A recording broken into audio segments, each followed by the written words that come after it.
See, in management, we avoid conflict. In coaching, we embrace it. I have 3 beautiful daughters. I'm not ashamed to tell you. I know every Frozen song there is.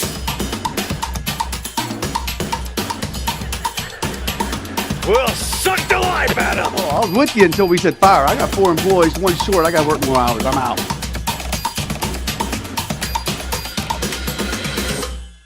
Danny said earlier, Nathan's going to tell you, if you believe, you'll achieve. And I agree with that, because I believe if you don't believe, you have no chance of achieving. But belief is purely the beginning. And here's what I mean. When you believe that you can achieve greatness in anything, then you will actually have the conviction to do the work. But if you don't have the belief, your conviction never comes. So belief creates conviction, and conviction gives discipline, and discipline gives results. A great coach has no issues embracing conflict. They'll tell you when your breath stinks, they'll tell you when you're doing something wrong, and they're not doing it to be mean. They literally are doing it because they genuinely care about making you better. Hold your people accountable. It's better for the individual. They'll become a better human being.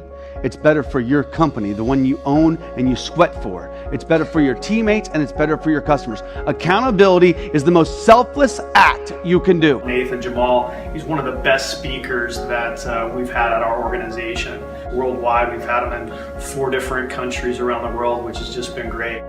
It's not about telling our people that sells the relationship business. It's about helping them become better at it and developing us and coaching our people to excellence.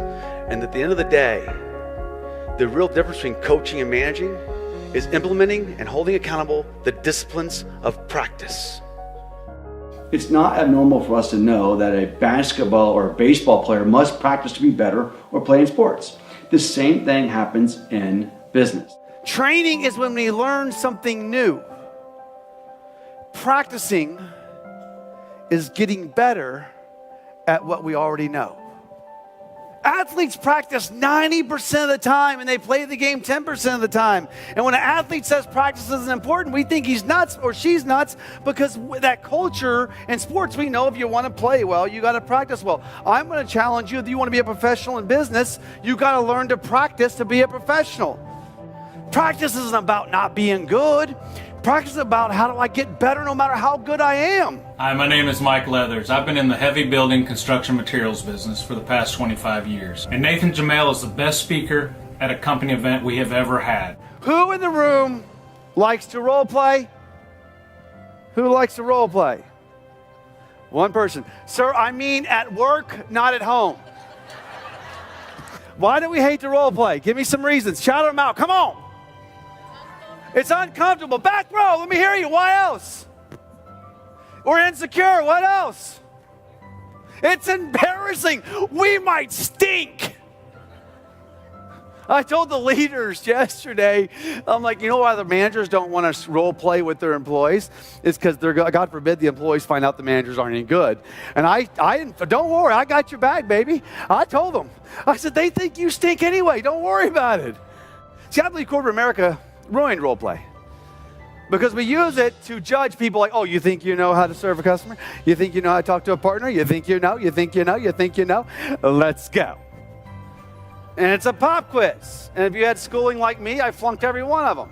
And so we ruined it because it's a judgment. What I'm going to challenge you to do is start in learning to scrimmage. Because the behavior of getting into character and practicing it is a great thing to do. It makes us better every time. The problem is when we fear judgment or we fear it's a pop quiz, we don't want to do it. And we have every excuse it's fake. Of course it's fake. We hope it's fake. But so is scrimmaging in sports, but the athletes do that, right? We say we don't have enough time, but think about this for a minute. I mean, sometimes it takes us weeks and months to get an opportunity to talk to a partner or a customer. And we've traveled many distances to go see them. What, are we going to wing it? And we do it all the time. It's crazy. My challenge to you is this. Don't role play anymore. Scrimmage. And there's a difference. It's not just difference in words. It's difference in intent. So if I was your boss, I would make you scrimmage. But here's what I'll tell you. I want a real genuine scrimmage. I want to get into character. I want to try something out, and I want it to stink. Try something new, right? Don't tell me what I want to hear. Try it without, the whole idea of scrimmaging is preparing us for success. We can't get to the next level doing what we did last month or last year. The only way we get to the next level is we learn to practice and scrimmage and get into character before we do it. So let me ask you a question. Give me your name, dear. Just like me. Stephanie, Nathan, nice to see you. Stephanie, if you and I were having a partner meeting on Tuesday, and you and I got into character and we scrimmaged it 3 or 4 times, what are the chances we'd be better than if we didn't scrimmage at all? Does everyone agree with that? Came in, delivered meaningful content in a highly passionate way and in a very entertaining manner, which kept everybody engaged. The only way to make anything like what I do in speeches worth the time or the money is something that has a sustainable change in people. And that's the guy I want to be. I want to be the person that triggers that change for them. I don't know if I care if you say Nathan Jamail was a nice guy. I'd rather see Nathan Jamail change my life. One of the biggest struggles in business and all leadership teams is this: complacency. It doesn't matter if I'm doing an event for financial planners making $500,000 a year, or if I'm doing it for the pipe manufacturing company for the factory workers making $5, $10, $20 an hour. It doesn't matter which group it is. Complacency is a problem because complacency isn't about money. Complacency is about the person and the culture in which they live in versus thrive in. See, when we become complacent, we've been doing something a long time and we're not growing anymore. When we stop trying to get better, we can become complacent and we get bored. And the next step after complacency is failure. Every time. The power is not being complacent, but being content. See, content says, I love where I'm at. I'm happy with what I do. I am so content with my career, but I desire a lot more. The principles and philosophies that you shared with the team still resound with us today, 6 months afterwards. Again, Nathan, I want to say thank you very much. You are the real deal. This is Jason. And last night, I was trying to find bungalow or room 974, 47. Has anybody else been lost like 15 times? I'm so glad. I literally walked around my little room area like 6 times, and people were like, I think he's drunk.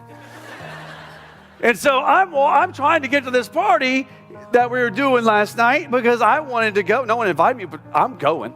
And so I'm trying to find this place, and there's these 3 dudes with white hats that walk up, and this is Jason, and I said, excuse me, do you know where room 947 is? And you could, in their body language, they're going, he didn't see the white hat? He wants to cook you something, we're in. But they did.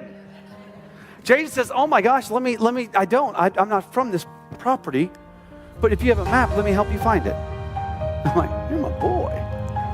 So he pulls the map out, he's over my shoulder, he's like, okay, it's right here, right here. He doesn't give me the finger. He doesn't go, it's that way. He says, come on, I'll walk you. This dude walked me past like 3 deserts, 14 swimming pools, and a camel.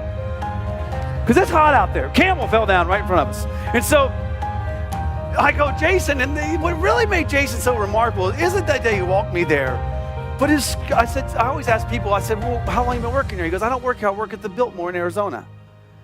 He goes, I get to come here. And I went, what a job. And he says, I get to come here and work with events like this. And I said, that's awesome. I said, what do you do? He says, I'm an executive sous chef. I'm like, wow, cool. I can't even cook eggs. He says, but I feel indebted to Hilton because I started out as an inline cook and now I'm sous chef. And one day I want my own hotel. And he's going to get it. Mark my word, he's going to get it. Not because of how smart he is or he walks me over to the room, but because of his attitude and everything that creates of him. So if you see Jason, say, hey, I hear you're a stud. He probably made your lunch today, by the way. Yeah, you see, tell him. I got in the franchise because I do one thing. I knew what made me successful is my entrepreneurial spirit, right? I love it when people say, Nathan, I want to own my own business. I want to work my own hours. That's my favorite. It's good news. You're getting all of them. You get every single one of them. And guess whose paychecks don't get deposited last?